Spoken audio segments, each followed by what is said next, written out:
DJ विकास सीतामढ़ी।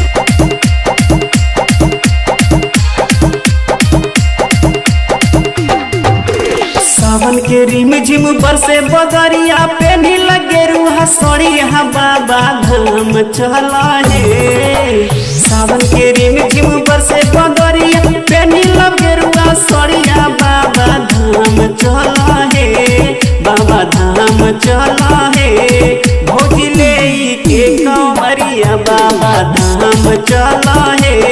भोजले के कंवरिया से कही के लेला 2000 बाबा धाम चला है। बाबा धाम चला है। भोजले के कंवरिया बाबा धाम चला है। भोजले के कंवरिया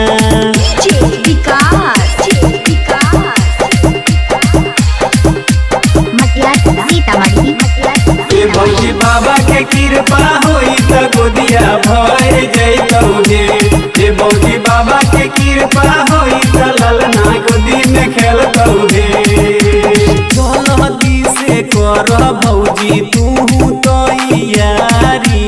गौआ से जाई देखो मुखिया जी के गाड़ी। मुखिया जी के गाड़ी जल्दी से कर भौजी तू तैयारी। गौआ से जाई देखो मुखिया जी के गाड़ी। सुल्तानगंज से गंगा जल भर के गगरिया बाबा धाम चला है। सुल्तानगंज से गंगा जल भर के गगरिया बाबा धाम चला है। बाबा धाम चला है। भोजले के कंवरिया बाबा धाम चला है। भोजले के कंवरिया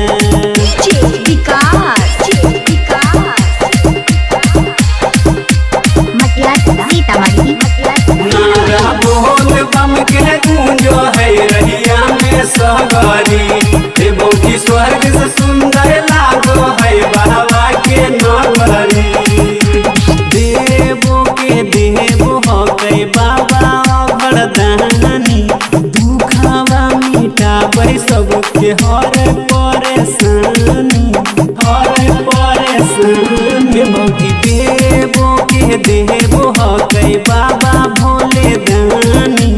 दुखवा मिटाबै सबके हर परेशानी। ओहे राहुल मिथल से बरसे सावन के बहदरिया बाबा धाम चला है। निरंजन पर कहाँ से कहे बरसे बहदरिया बाबा धाम चला है। बाबा धाम चला है। भौजले के कंवरिया बाबा धाम चला है। भौजले के कंवरिया। मिक्सिंग बाय किरम रिकॉर्डिंग स्टूडियो हरदी मो खैरा जमुई।